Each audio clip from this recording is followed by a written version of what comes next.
I'm back. Gonna do a reaction video to Locked On Women's Sports, or Women's Basketball, rather. And really excited to see what Christy Sides has to say about the Indiana Fever coming up. The thing about this show is it's kind of long, and I'm gonna probably go double speed because, or at least 1.75 speed, so I can get through it a little quicker. And yeah, I'm really excited to see what she has to say about Caitlin Clark, or if she says anything at all. So yeah, let me get it set up. Let's go one and a half 1.75 speed because this dude talks way too slow, and also he has ads, so I'm definitely gonna skip through those. We're in the thick of the madness, and we've got somebody to help us interpret it. Christy Sides, head coach Indiana Fever, always insightful, a lot to talk about, present and future. Locked On Women's Basketball starts now. The Maloney. Go in. I don't You know are their Locked intro. On Women's Basketball. Your daily pod. Their intro is kind of terrible. It sounds like it's from the 90s or even the 80s. It's just, I really hate it. Every time I listen to it, I'm like, ugh, makes me cringe. Cast on women's basketball.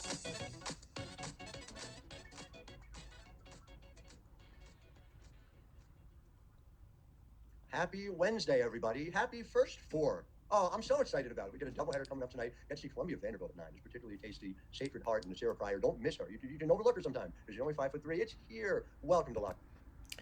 That game did happen today, and it was great. I knew Vanderbilt was going to win that game. I had a pretty high, like, I just had a lot of hope for them against Columbia, and Presbyterian won against Sacred Heart. So fantastic game, really tight actually, both of them. They're really fun.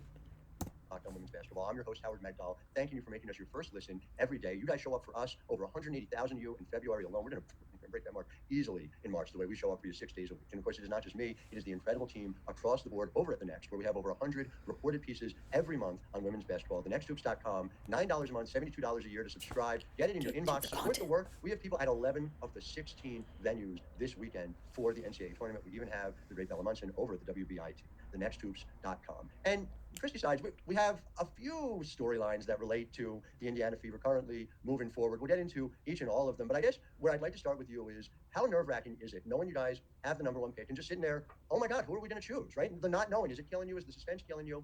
Yeah, I mean, with the COVID situation, not knowing who's going to be in the draft, who's going to decide to stay, it really, gets in the way of your preparation a little bit. I know, You have to come up. right? I know. Yeah, so you plan for several different scenarios, right? And that can take a lot of time and energy, but I mean, we're getting to watch basketball, right? And that's what we all love to do. And so my staff and Lynn Dunn, I mean, she's on top of everything. We have our weekly meetings, we've had them since the end of the season, and she's just constantly, throwing out so much information and knowledge, and we're learning from her. But just her outlook and the way she sees things with the Fever moving forward, and who she's interested in. Sometimes you're like, huh, and then you're like, I get it now. I mean, she tells us what she's thinking. So yeah, it's a nerve-wracking process. It's a great. I mean, look at the options that are out there. I mean, how exciting, for the Fever and moving. In a direction that we started last season, and to keep moving in that upward trajectory. In the event you're able. Love Lynn Dunn. She's the general manager for the Indiana Fever, and she was the coach when Tamika Catchings won the championship with them. And then she had Stephanie White take over, and then Stephanie went to Vanderbilt, and then now Stephanie's back with Connecticut Sun, and they had a great season last year. So now they have Christy Sides. I don't remember the coach after Stephanie. I don't remember who it was, but they were not good. And, well, the team wasn't good, not the coach. But yeah, Christy seems promising, but we'll see. And, side note, she is shaking her camera so goddamn much. I guess her phone, maybe? Ugh. I have this on 1.75 speed, so it's making it kind of worse probably than it is on normal speed, but I'll deal. To get a playmaking talent with that first overall pick, somebody who you can pair with Aaliyah Boston, Alyssa Smith. Coming into the offseason, Lynn talked about this, that's essentially your number one area of need. Certainly you have that certainty of knowing you get to choose that one, that you get to select it. Now there's more certainty as some of the top players, Caitlin and Cameron, are announcing it, and that obviously affects down ballot, 15 and 27. But have you allowed yourself to be thinking in strategic terms, to think about how that's all going to come together? Yeah, at the end of the season last year, we kind of came together and really had some long and hard conversations just to talk about exactly what we needed to put on the floor to be a playoff team. And that is the goal of the Indiana Fever, is to get back into the playoffs this year. And without skipping any steps because the excitement of the second time in a row #1 pick gets people thinking, hey, it's time. But you've got Vegas and you've got New York and you've got Phoenix and you've got Seattle. It's going to be challenging. And we're only a year into it with these young players. But yeah, we do have an idea of what we need. Our goal is to have 5 players out on that floor that can shoot the basketball, who can not just shoot it but make threes. I think one of the stats that just really drives me crazy is I think we led the league in missed wide open 3-point shots this year. And our offense is to create those wide open looks for players. And we just got to now we've got to knock them down. I mean, we had them last year. Everyone knows and talks about how many close games we had. We're 1 and 2 possessions away. But we've got to have players that have the confidence. It was absolutely ridiculous. They were really strong and really competitive, and literally there were so many games where it was like less than 5 points and they would have won the game. But they're young, they're inexperienced, but like as time goes on, they're just gonna get better and better. I think they were like out of the 12 teams, they were like 9 last year, and the year before they were 12. So 3-spot jump, amazing. To get out there and knock down those wide open shots, and so that's what we've been really looking for this offseason. Couple of things, and we'll get into. To me, it's the best case scenario offseason for you guys, and not just #1 overall, but everything.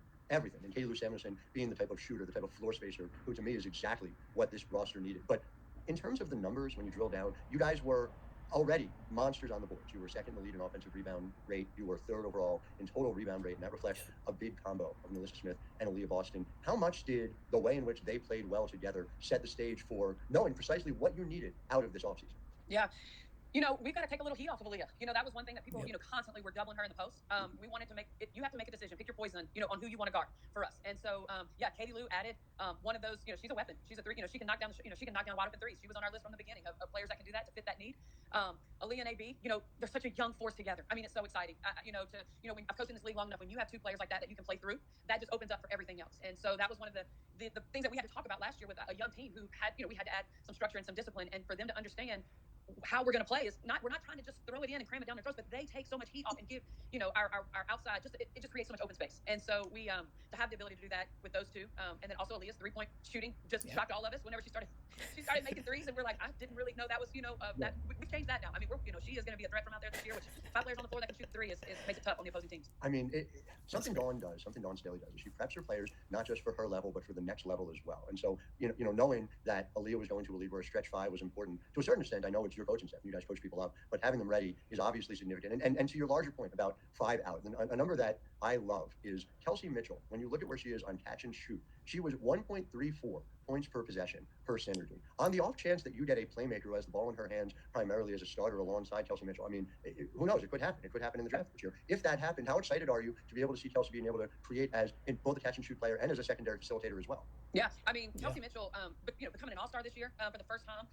There's a reason behind all the things, the success and the efficiency that Kelsey Mitchell had this year, without a doubt, and that was adding players to help her. I mean, she has done everything for this franchise, and for her, Hokie and I drafted her when we were with Indiana before. So just to see her and her growth and her maturity, I mean, she's one of the best 2 guards in the league, no doubt. Yes. And, I mean, there were times. I mean, Kelsey. I mean, when you go back and look at our end of games or just needing a bucket, Kelsey Mitchell her ability to do that is unbelievable. And then to have somebody else out there along with the other, 3 players with her. People forget that Kelsey Mitchell is like the number 3 all-time scorer. They're all talking about Caitlin Clark, but I'm like, Kelsey is on that list.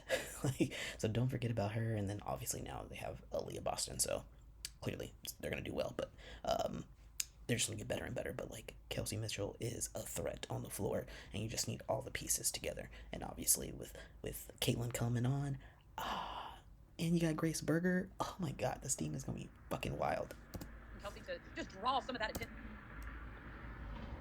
Wow, I mean, it's only going to help Kelsey, in all those categories, improve even more. Going to be huge. So excited to see who that player might be. Going to be a real mystery leading up to April 15th. So back with more, talking about the players who are there already, as well as just the way in which you're consuming basketball. I'm always fascinated by that for those who are in the profession about it. So more of that in segment 2, talking all about March. Right back with Christy Sides, Howard Megdal, Locked On Women's Basketball. But first,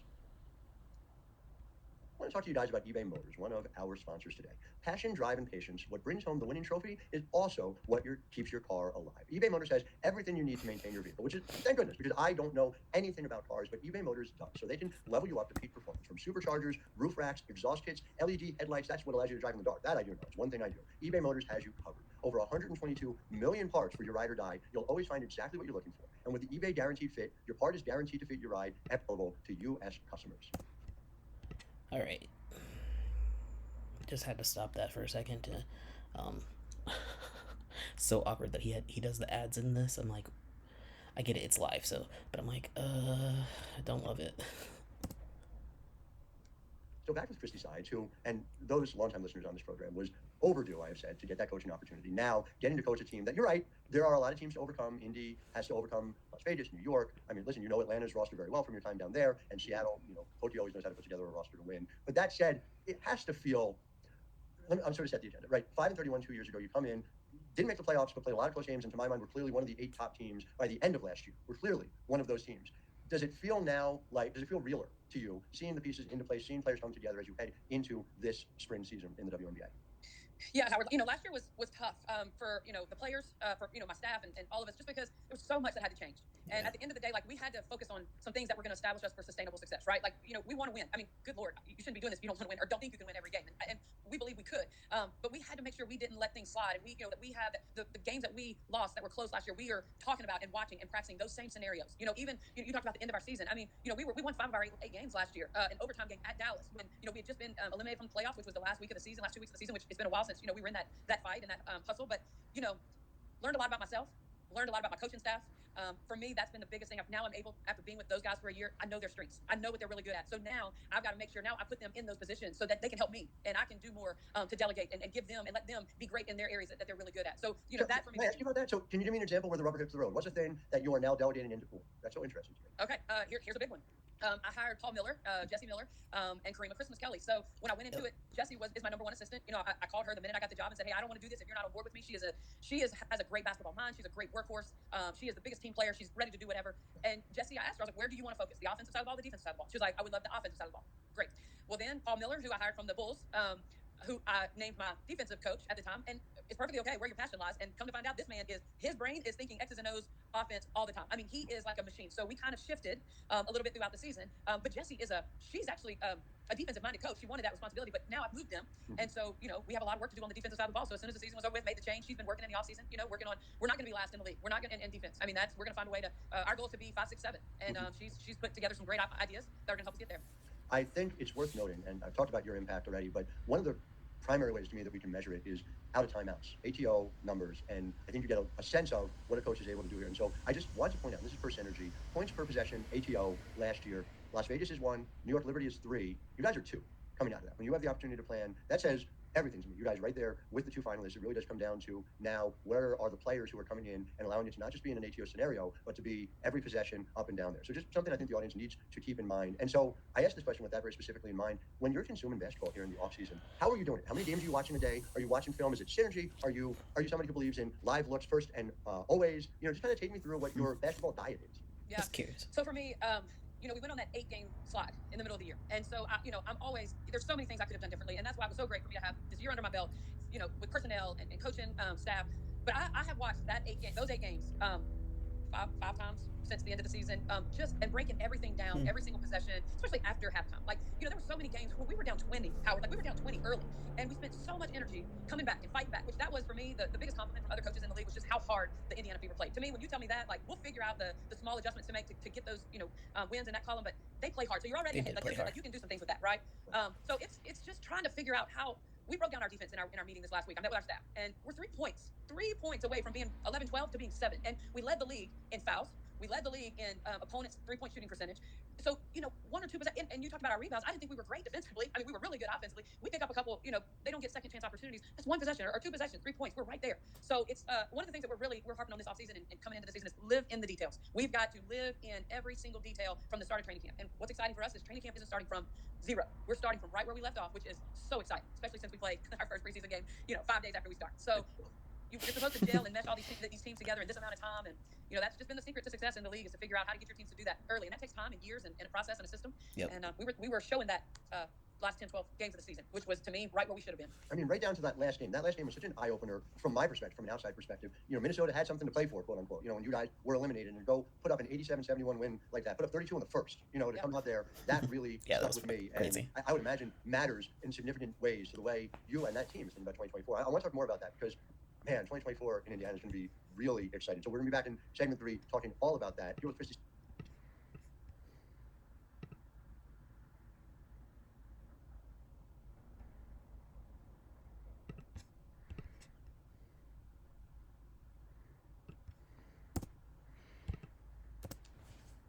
May 14th is not that far away, less than 2 months away. We will be in the same place, Coach, and Mohegan Sun Arena, seeing that first regular season matchup against the Connecticut Sun. Nice, easy way to start. Just have to figure out how to guard Alyssa Thomas. Shouldn't be. Yeah. If you can let me know, Howard. Would you have any thoughts and ideas on that, please? I got nothing. I don't know what to do with it. Yeah. It's going to be And fascinating to see. Alyssa Thomas and Awana Bonner, and they're like a couple now, so they got this chemistry going. And again, without getting into names or details, there's a bigger focus on the Indiana Fever than there's been in a long time. Now, you are no stranger, obviously, to the spotlight. Listeners at home, I hope know this, but your history in this game, dating back to your Final Four days at Louisiana Tech, you have always been around big-time moments in the game. But you have devoted your life to it. And I guess I wonder, as you've processed what's coming, have you let yourself think about what it means to be front and center for a moment in time in this league, in this game, unlike, I would argue, any we've seen before? Yeah, man, it's a different time. These college athletes they created a buzz at a whole different level, which has helped, make more excitement in the W, which I love so much. The WBA is just an incredible league, and we're working all the time trying to figure out how to make it better. How to keep our athletes, how to help them have the most incredible experience, and that's number one what we're trying to do. And I work in an organization where I'm so lucky and so blessed. The Fever and the ownership, and they have created everything and given us everything for us to be successful. I mean, all of our resources, practice facility, locker room, everything. I mean, we're able to provide such a great experience now for our players with what they provide, and I couldn't thank them enough. Just excitement around the Fever right now. Let's talk, like you said that a minute ago. I mean, I'm not a big social media person, but social media buzz. I know inquiries, ticket sales, all of that. I had a lunch with our ticket sales people. I want to say thank you for all their hard work. So we had lunch with them the other day, and just sitting there talking to some of them, it kind of put it in perspective for me. One young lady was telling me about how many accounts that she had last year, season ticket holder accounts, and I think she said like 7. And then she said, but I'm up to plus 100 right now herself. Like when she said that, I'm like, you're supposed to keep 7 season ticket holders happy throughout the season. Now you've got 100 plus 100, and that just went down the line with all of those guys, and they put in some long hours to make sure that we come out and have the most unbelievable home court experience for our first home game. It's going to be a tough one. I mean, we have no easy games to start. The month of May for the Indiana Fever is going to be tough. So we're up for the challenge. To me, that just sets us up for being ready later on in the season. Yeah. And I guess to that end, you talk about it. That's crazy. Last year, 7 season ticket holders, and now 100 plus, and it could be more because like the season hasn't even started, so there could be more. That's wild, and that has to do with Caitlin Lespiro. Whatever gets people in the seats, I'm for it. Right? I'm double checking it. Yes, that is. So you start at Connecticut, home for the Liberty. You're back out here on the East Coast for the Liberty, so home and home with that team, and then back hosting the Sun, and then you've got the Seattle Storm, who have added a couple of decent pieces. And Howard, let's just keep having a good time. Let's talk about other things. Let's talk about other things. Yeah, it's a really tough matchup. That sucks. All right, let's talk about offense. Let's talk something. Good Lord, yes, I know it's coming. It's coming. We'll save that stress. We'll talk about it in person when that time comes up. Yes. I want to talk about March Madness for you. And like I said, dating back to your collegiate days, you have been a central part of it in so many different ways, whether it's your time at LSU, again, your playing days at Louisiana Tech. What is your strategy for consuming all the games that are coming this weekend? Starting, obviously you got the first 4s the next couple of nights, but like, what do you do? Do you have multiple TVs on? What's your setup? How are you watching? Yeah, there's usually an iPad, a computer, TV going at the same time. Yep. It's a tug of war because you want to be there watching games, but if you're at a certain game, you're not able to watch all the other games. So this is a conversation that Lynn and I've had. There's certain games that we'll be at, and there's certain games that we need to be where we can see things that are happening going on around the same time. So it's an exciting time of year. I think, after watching the selection show, wow. Like there's just some early games that are going to be just exciting to watch. Yep. You have any objections? Any seeds that are too low? Anyone who should have been in? Now's your chance. I'm going to leave that to the selection committee. I know they have a tough job to do, and I get it. So I'm going to leave that to them. But they have made for some real exciting games early. Some might say that they messed some people over, like Iowa, by putting them in a conference or in a region that's super duper hard, and that makes it exciting. But there's a good chance that Iowa's going to get kicked pretty early. So we'll see. Just players who played at certain places before. It's just a lot of things that are going to be fun to watch this weekend and the next. I've got Louisville LSU circled if that comes to pass. Especially the Hell Again Lift game is a lot of fun. And listen, there's a lot of talk about Iowa and Iowa making a run. Princeton in the second round. If Princeton gets by West Virginia and Iowa wins their 116, which we're assuming they will, that is no easy task. I've seen that Princeton team up close all year. That's going to be a handful for Lisa Bluder. So yes, so much to come. Really excited to get to experience all of it. And again, delighted that come April 15th, finally, you'll have a sense of who that number 1 pick is going to be. The mystery will finally come to an end. Christy Sides, thank you for your time and for indulging my sarcasm to our listener. All right, that's good enough. So that was pretty interesting take from her. I love that they're not actually talking about the inevitable, which is they're going to pick Caitlin as their first pick in the draft. But yeah, really exciting time. I'm really excited about the Indiana Fever and what's going to become of that. Yeah, exciting. Can't wait for the game. I can't wait for the WNBA to start, but gotta wait till May. Until then, see you guys in the next one. Later.